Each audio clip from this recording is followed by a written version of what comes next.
आदाब सलाम, मैं एजाज़। चुनावी यात्रा के दौरान इस वक्त मैं मौजूद हूँ उतरौला विधानसभा, जो कि बलरामपुर में पड़ता है। हमारे साथ बात करने के लिए कुछ लोग हैं। हम उनसे ये जानना चाहेंगे कि इस विधानसभा का माहौल क्या है, क्योंकि यहाँ पर लड़ाई 3-4 कैंडिडेट के बीच में देखी जा रही है। कांग्रेस, समाजवादी और MIM से भी डॉक्टर अब्दुल मन्नान यहाँ पर हैं। तो कई लोगों के बीच में 3-4 कैंडिडेट के बीच में लड़ाई मानी जा रही है। हम यहाँ लोगों से बात करेंगे कि आखिर यहाँ पर माहौल क्या है। चाचा, आपका नाम क्या है? हाँ, मुरलीधर। क्या माहौल है यहाँ पर? यहाँ माहौल बहुत अच्छा है। हमारे अबू रजहाई पड़ोसी के हैं, हम उनके सपोर्ट में, उनके साथ में हम उनका। किसके सपोर्ट में? अबू रज भाई के। किस पार्टी से? समाजवादी पार्टी से। तो समाजवादी पार्टी को काहे सपोर्ट कर रहे हैं? अरे वो हमारी पड़ोस, हमारे भाई है, भाई सब लोग साथ में चाय पीते हैं और बराबर बात होता है। नहीं तो सिर्फ इसीलिए क्यों आपके पड़ोसी हैं? जी जी, और कोई मुद्दा नहीं है? और कोई मुद्दा नहीं है। हाँ, पड़ोसी हमारे हैं बस। और योगी सरकार से खुश हैं? सबसे खुश हम। योगी सरकार ठीक रहे, भाजपा सपा सरकार बढ़िया रहा, सब बढ़िया रहे। लेकिन योगी सरकार तो कह रही है कि हम बिल्कुल हिंदुओं वाली सरकार है, कि हम हिंदू हैं, हिंदू वाली सरकार। तो भाई फिर 10 तारीख का देखा जाए, क्या बताइए। उसके लिए उतना चलता आदमी हल नहीं कि हम ज़्यादा चल के यहाँ वहाँ से सब समाचार लाई। लेकिन उसको 10 तारीख का पता चली कि योगी सरकार आगे है कि सपा सरकार आगे है। सर, मैं आपसे जानना चाहूँगा कि यहाँ के लोग जब वोट करने के लिए जाएंगे तो उनका मुद्दा क्या होगा? मुद्दा क्या है? वही सांड गाय, और क्या है? और क्या मुद्दा है? और डेवलपमेंट वगैरह का कोई? कौन डेवलपमेंट? जो कार्य किया है वो ठीक किए हैं, जो रोड का बनाए हैं वो तो ठीक ही है, मगर और सब तो देखना चाहिए। ये सांड और गाय वगैरह के लिए जो आवारा जानवर घूमते रहते हैं, उसके लिए तो सरकार ने पशुशाला बना रखा। हाँ, पशुशाला बना है।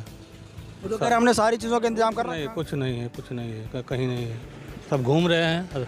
रात में देखो, अभी दिन को देखो, उधर घूम के बागन में यहाँ से बैठे हैं।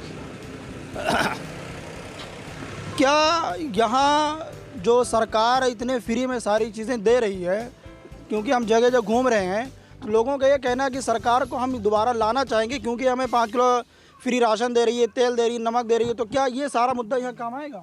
क्यों नहीं आएगा? बिल्कुल आएगा, आना भी चाहिए। तो सरकार के सारे कार्यकाल से आप खुश हैं? हाँ, बिल्कुल खुश हैं। और कौन सा ऐसी सारी चीज़ें हैं, कुछ पॉइंट बताइए जो सरकार ने अच्छे काम किए, ये योगी सरकार? अरे बहुत अच्छे काम किए, बहुत नहीं किए। जैसे रोजगार हुआ, एजुकेशन हुआ, बहुत दर्द हुआ, मेडिकल हुआ, बहुत से काम नहीं किए हैं, बहुत से काम अच्छा भी किए हैं। तो अच्छा कौन सा काम, कुछ बताएंगे हमें? अब अच्छा क्या, अच्छा यही सब किए हैं। जो गरीबों का रोड का मामला, रोड बनाए अच्छा, और गरीबों को गल्ला उल्ला दिए हैं, ये सब अच्छा किए हैं। नहीं, रोड वगैरह का तो अगर है तो फिर तो सरकार दोबारा वही आनी चाहिए। अब वो तो 10 तारीख के बाद पता चलेगा कौन आएगा कौन नहीं। वोटर तो आप लोग हैं ना? अभी तो लड़ाई है, कुछ कहा नहीं जा सकता है। हाँ, तो माहौल किस कैंडिडेट का या किस पार्टी का लग रहा है? तिरकोड़ी लड़ाई हमारे यहाँ है। किस किस के बीच में? यहाँ बसपा है, सपा है, कांग्रेस है, भाजपा है, सबका चारों का लड़ाई है। तो किसी का क्लियर नहीं कि आवाम किसकी तरफ जाएगी? नहीं, कुछ नहीं क्लियर है। मैं और जानने की कोशिश करूंगा, आपसे मैं जानने की कोशिश करूंगा क्या माहौल है इधर का। और यहाँ पर जो MIM के कैंडिडेट हैं, वो भी देखा जाए तो बड़े नेता हैं, डॉक्टर अब्दुल मन्नान साहब पूरा अपना तन-मन झोंक रहे हैं यहाँ पर जीतने के लिए। तो क्या लगता है, लड़ाई मुसलमान वोट बटेगा? क्योंकि यहाँ से समाजवादी की पार्टी के जो कैंडिडेट हैं वो भी मुस्लिम है, और दूसरी तरफ हम अगर बात करें MIM की तो वो भी मुस्लिम है। तो क्या मुसलमान वोट बटेगा? और अगर तीसरी तरफ अगर हम बात करें तो बसपा से या फिर कांग्रेस से, ये नॉन मुस्लिम वोट है, तो ये लड़ाई किस तरफ जाएगी और यहाँ के लोगों का मुद्दा मेनली क्या होगा? असल में वोट बंटने की जो बात है वो तो वोट सब तरफ बट रहा है।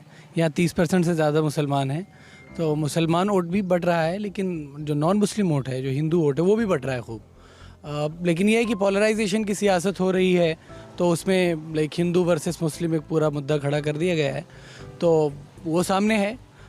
इसलिए सेकुलर एक पूरी महाज बन गई है बीजेपी के ख़िलाफ़। लेकिन जो मतलब सही बात है वो यही है कि इस गवर्नमेंट ने जो अपने घोषणा पत्र को जारी किया है अभी, बीजेपी गवर्नमेंट, मैं तो नाखुश हूँ, क्लियर बात है। 16 लाख का तकरीबन 17 लाख के करीब जॉब थे अखिलेश यादव गवर्नमेंट में, वो अभी घट के 16 लाख हो गए। मतलब पहली बार ऐसा इतिहास में हो रहा है कि जो जॉब ज़्यादा थी वो घट रही है, मतलब डाउनग्रेड हो रही है जॉब।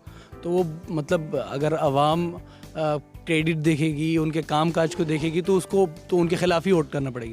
लेकिन चूंकि हिंदू मुस्लिम की पूरी लड़ाई खड़ी कर दी है बीजेपी ने, तो एक चीज़ देखने को जो मिलती है कि हमने बाबरी मस्जिद को बनाया, राम मंदिर हमने बनाया, दूसरी तरफ इनका मुद्दा है कि काशी कॉरिडोर का मुद्दा है, और देखा जाए तो ये पूर्वांचल का एरिया और काशी कॉरिडोर भी पूर्वांचल ही में आता है। तो क्या ये मुद्दा यहाँ पर कुछ काम आएगा? हिंदू मुस्लिम का मुद्दा बहुत काम करता है रूरल इलाके में, गांव के इलाके में बड़ा काम करता है, और बीजेपी का सबसे बड़ा कार्ड यही है, और शायद इसी वजह से जीतते भी हैं। वरना मुद्दों मतलब उनका खुद अपना वो देखेंगे आप, जो घोषणा पत्र है 2016 के घोषणा पत्र में बीजेपी ने लिखा था कि हम गौशाला मतलब गाय की रक्षा के लिए घर बनाएंगे और सही से रखेंगे उसमें गाय में। 2016 में कहा था उन्होंने। आज 5 साल बाद मोदी जी कह रहे हैं कि अब की बार बनवाएंगे, और इस बार के घोषणा पत्र में उस बात को शामिल भी नहीं किया कि गाय के लिए कुछ बनवाएंगे। तो वो छलावा कर रहे हैं आवाम के साथ, आवाम भी बेवकूफ़ बन भी रही है खूब दबा के। तो वो हिंदू मुस्लिम कार्ड खूब काम करेगा। लेकिन ये है कि यहाँ पर इस बार समाजवादी उत्तर प्रदेश में ख़ासतौर पर किसानों के पूरे अभियान के बाद वेस्टर्न यूपी में तो ज़बरदस्त रिजल्ट आ रहे हैं। जो बीजेपी के तरफ से भी जो न्यूज़ चैनल्स काम करते हैं वो भी इस बार दिखा रहे हैं कि बहुत अच्छा रिजल्ट समाजवादी के लिए आ रहा है, और शायद यहाँ से भी एक तब्दीली नज़र आ रही है।